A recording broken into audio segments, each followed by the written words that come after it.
Okay, part two, Walt Whitman. And here we'll dig more specifically into the poem Crossing Brooklyn Ferry. So if you want to look over on page 1364, we'll have a look. And so the question you all were exploring, and again, I think folks did a really good job. So that, of course, is one of the reasons that I like to give these writings just after you read. In part, it's to help me understand how well you're getting into the material and understanding what's going on, the ins and outs, the subtleties and complexities. And I do feel confident that you guys are getting a handle on it. So good on you. Let me build on some of the things that you're already talking about. So crossing Brooklyn Ferry, think of this as, and this is another early, and it came out of Leaves of Grass, that main book of poems. And this came out in 1856. So that was the volume that we saw the cover of, where Whitman is quoting that letter from Emerson, "I greet you at the beginning of a great career," right? So this is one of these poems that Emerson unknowingly was giving his endorsement to. But even having said all that, you're going to see some transcendentalist sort of sentiments flowing through this poem. So let's dig into it. So crossing Brooklyn Ferry. Think of the poem as the very first poem about commuting to work. This is the time when people were having to use trains and all that kind of thing to get to a workplace. In this case, a ferry. So now it might seem like, gee, I get to take a boat ride in New York. Man, that sounds like a lot of fun. Well, not exactly, not in this case. A ferry, this is something that every frickin' day you got to get on the ferry so you can get from Brooklyn to Manhattan so you can go do your dumb job that you maybe don't like very much. Think about it this way. 42nd Street here in Odessa, don't y'all love? Every time you got to drive down 42nd Street, aren't you just thrilled to death you get to do that? All the people you get to see. Doesn't it just restore your faith in humanity when you get to drive down there and someone's flipping you off because they think you're driving too slow or, whatever it is? Okay? So no, we don't like commuting to work or school or whatever else. We just don't like to do it. Not only that, it's unsafe. I got rear-ended out there on 42nd Street not all that long ago. That the JBS 42nd Street has been ranked as being one of the most dangerous intersections, not in Odessa, not in the state of Texas, but in the United States of America, okay? It's just not a place we really look forward to hanging out on, okay? So why in God's name is Walt Whitman writing a poem about 42nd Street, which is what he might as well be doing when he's talking about this Brooklyn Ferry? Well, let me try to explain it to you. Walt Whitman, and this is where he is a little bit like Emerson, they wanted to reconnect us to the everyday, the mundane, the quotidian, the earthly, the here and now. And we might say, well, I don't want to be in the here and now. I want to be someplace fantastic. And if I can't be in someplace fantastic, I'll dream it up in fantasy land, right? That's why people like romantic literature so much.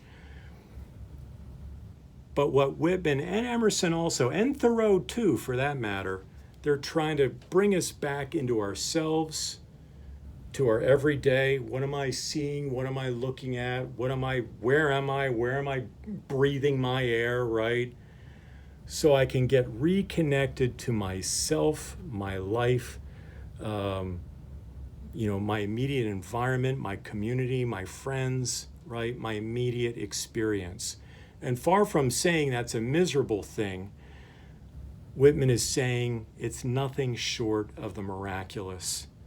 He wants to just take us to, I think one of you all said this, slow down and smell the roses. I think Ronald said that. I see you out there, Ronald. Good job, Ronald. You're absolutely right. This poem is about slowing down and smelling the roses. We're blasting through life so much, convinced that when I get to my job, it's going to kind of suck, but I got to do it anyway, and I have to misery my way through 42nd Street to get there. Whitman is saying, just stop it. Whitman is saying, stop it.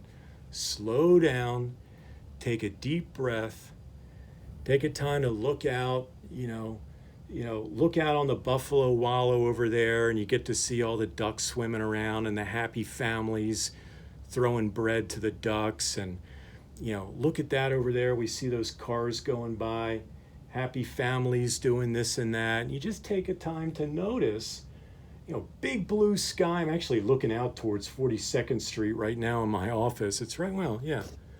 Okay. Yeah. 42nd Street, right out here. See, there's McDonald's, Home Depot, right? Okay. So, slow down, take a good look around, look at the big blue sky, right? Let's say there's a lot out here that's really beautiful, that is really, really beautiful. And not only that, but take a good look at yourself, because Whitman is directing our attention inward also, into our inner life, our inner experiences. Whitman is saying, pay attention to your own soul also, and saying everything that you see, Whitman is saying, out there, in here, everything is a miracle. It is a gift from God, okay? Saying, I didn't come up with that idea. He's saying God created it. But Whitman is saying, it's my job as a poet, Whitman is saying, to help open your eyes to that beauty, the reality of that beauty. So, take time to recognize what that beauty is. And if you can do that, then, we'll have a much greater sense of peace and contentment regarding our own lives, our own work, our own circumstances, the people we share our lives with, the people out there on 42nd Street, right? Next time someone flips you off on 42nd Street, you roll down the window and say, hi, I see you and I love you. Okay, I want you to practice that right now. I see you and I love you. That's the kind of thing that Whitman is trying to get us, the place he's trying to get us into as readers. Okay, so, if you look 1364, this is halfway through stanza 1. It says, crowds of men and women attired. So he's on Brooklyn Ferry right now. Actually, let me do this. Sorry if I'm not making you seasick, working you all over my office this way. There are a couple slides I'd like to show you, PowerPoint slides. Okay. So, this is, can you see that? Yeah, I think so. This is Brooklyn Ferry, okay? So people, there weren't bridges and tunnels and all that stuff in New York at this time. So if you wanted to get from Brooklyn to Manhattan, you'd have to pile on this ferry and let it take you on across, okay? So that's the Brooklyn Ferry. And doubtless you've all heard of the Brooklyn Bridge. Okay, that came later. You see the date on that is 1883. That was 30 or so years after Whitman wrote Crossing Brooklyn Ferry. And this in itself is the subject of all kinds of legends, right? I'll sell you this Brooklyn Bridge, right? All that kind of stuff. So in other words, so this bridge here, the Brooklyn Bridge, replaced Brooklyn Ferry. So there you go. That's a little bit of the history. Okay, so he's on that ferry, though, commuting to work with everyone else. And this is what he has to say about his experience. Crowds of men and women attired in the usual costumes. How curious you are to me. Again, they're usual. There's nothing outlandish about this, but it doesn't matter. It's still the stuff of fascination and wonder. On the ferry boats, the hundreds and hundreds that cross, returning home, are more curious to me than you suppose. And you that shall cross from shore to shore years hence are more to me and more in my meditations than you might suppose. So he knows that readers many years from now are going to still be reading his poetry. And as it turns out, he was right. He knew people would continue to come back to him, and they sure are, even though Brooklyn Ferry is long gone. Okay, so he's taking this crazy, almost psychedelic range of experiences and coming up with a kind of a coherent story of meaning. He's saying, yes, look at all these random kind of events and happenings and people and everything, and I'm going to help you make sense of all of this in such a way that your life will make more sense to you. Okay, so if you look in section 3, stanza 3, down at the bottom of the page, 1364. And this is a section, for whatever reason, a lot of y'all were quoting from this in your posts, and that was good. But he says, it avails not, time nor place, distance avails not. I am with you, men and women of a generation, or ever so many generations hence. So he's not just some guy that, y'all are in my way, the way we feel when we're on 42nd Street. He's saying, I'm with you, right? Whitman wants to feel this bond with people. So they're not trouble, they're not nuisance, they're not trying to take something from him, they're not ugly or stupid or whatever, right? He loves them. He loves them. And he's going a step further. He's saying, all the people that will be doing this trip that I don't even know yet, I love them too. And by extension, those of us who are reading his poetry now, okay, he's saying, I love you. All of his readers that are looking at this poetry, he's saying, you matter to me, and I love you, okay? All right, so if, I don't know if anyone's told you today that they love you, but Walt Whitman is. So if no one's told you today that they love you, Walt Whitman just has, okay? And as strange as it sounds, Whitman means that sincerely. He really, really means it. So this is the power of Whitman's poetry. People would pick up his poems and just feel better. They'd feel good. They'd feel like, man, I can do anything now. And that's exactly what Whitman wanted to do. He meets each and every one of us right where we stand, right out on Brooklyn Ferry and a morning commute, not a particularly exciting thing to be doing, and saying, you are special, you are divine inside out, and I love you. And I'm going to memorialize you in this poem. It's a heck of a thing. It really is. Okay. Think Shakespeare, just to put it in another, kind of take another angle on this. Shakespeare. The kinds of things that Shakespeare thought were worthy of writing and committing to print and having people, I have Shakespeare up on my shelf here somewhere. The kinds of things that he thought were worth committing to print were stories of kings and queens and dukes and lords and all that kind of stuff. Princes, Prince Hamlet, not Walt Whitman. He's fascinated in the everyday and everyday people like us, which, by the way, is what makes Whitman a remarkably American poet. We don't have aristocracy and all that kind of stuff, at least not by birth, officially recognized. What we have is an America, the ideal of America, e pluribus unum. We're all as different as all of us are, we're all part of this great country, and we're all equals, camaraderos, as he called us, brothers and sisters. Okay? Okay. Okay, where did I leave off? Okay. Just as you feel when you look on the river and sky, so I felt, right?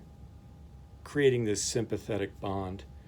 Just as any of you is one of a living crowd, I was one of a crowd. Just as you are refreshed by the gladness of the river and the bright flow, I was refreshed. Just as you stand and lean on the rail, yet hurry with swift current, I stood, yet was hurried. Just as you look on the numberless masts of ships and the thick-stemmed pipes of steamboats, I looked. Okay? So there's so much more that we have in common than would have a tendency to want to pull us apart. I mean, look around in the United States today, man, there's so many fissures and divisions and so much distrust and anger and everything else. That wasn't any different in America back in Whitman's time. In fact, it was even worse. 1856, you know what was going to happen just a few years later with all the southern states seceding, and then we have civil war? Yeah, you better believe there are fissures and all kinds of fault lines in the United States. And that's one of the things that motivated Whitman to write the poetry the way that he was. We all think we're so different. We all think we can't get along. Whitman is saying, yes, you can. We have far more in common that should bring us together than what would pull us apart. All right, that's one of the morals of this poem. Okay, if you're taking notes and trying to figure out what this poem is about, that's one of them. We have far more in common that would bring us together and give us so much to feel good about within ourselves and good about, in others around us. There's so much more to be doing that rather than tearing us apart. Okay? All right. Let's see. What's next here? Okay. How about...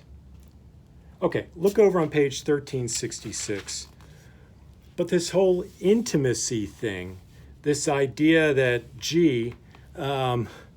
Whitman coming along and saying, look, you just think that we're really different, but we're not.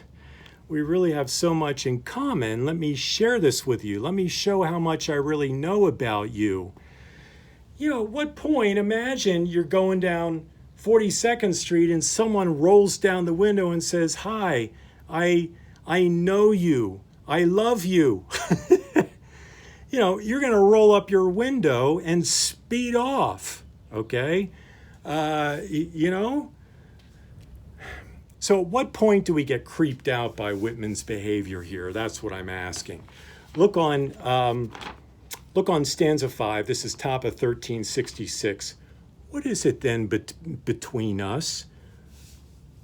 What is the count of scores or hundreds of years between us? What would you do if a stranger walked up and started talking to you like this? I too walked the streets of Manhattan Island and bathed in the waters around it. I too felt the curious abrupt questioning stir within me. I too had received identity by my body. A complete stranger comes up and starts talking to you like that. Oh boy, I too had received identity by my body. That I knew was of my body, and what I should be, I knew I should be of my body. Are you going to go up and talk to a stranger like that, right? Okay, so at some point, Whitman may well be, what do we call it? Boundary violations today, right? Is this a boundary violation? I think it probably is. And it does get to be a little creepy. There does seem to be something about Whitman that would suggest, he's crossing some kind of a line, that he's become, what do we call it today? Someone like that is a creeper, Creepy, a creeper, right? So you get it? Okay, so here's a slide for you here, right? Is Whitman a creeper? Has he become a voyeur, right? Looking into your business and pretending that he really cares about you, saying, no, I enjoy my privacy and I expect you to respect it, right? Okay. So yeah, you might just get done with that and just say, okay, Whitman's a creeper. There's nothing else here to see. Okay, but what I want to suggest here is that maybe there is a reason for doing this. Okay, but before we get into the reason why he's doing this, it doesn't help any, and a lot of you were commenting on this too, and I was really glad to see this. One of the things that he's recognized and that he has so much in common with other people is that dark side. Yes, there's the miraculous in our life and our feeling, just being, just existence, just being alive is nothing short of a miracle, okay? And yes, there's that. But Whitman is also saying that there is evil, there's a mean streak. We all have a dark side within us. And Whitman is acknowledging that too within himself. So I don't know if that's making us feel any better that he's, seems up in our business here, right? Okay.